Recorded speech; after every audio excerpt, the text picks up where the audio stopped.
now that the 30 minutes are done, we are opening the bottom of it and we let it flow out with gravity, but we turn on the pump and we are recirculating.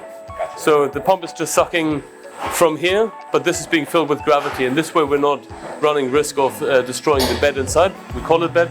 It's a pile of grain which is sitting on a false bottom, and we're recirculating because the smaller particles that we see now, they will go in at the top again, they will start to sit on this bed, and they will actually close up individual gaps.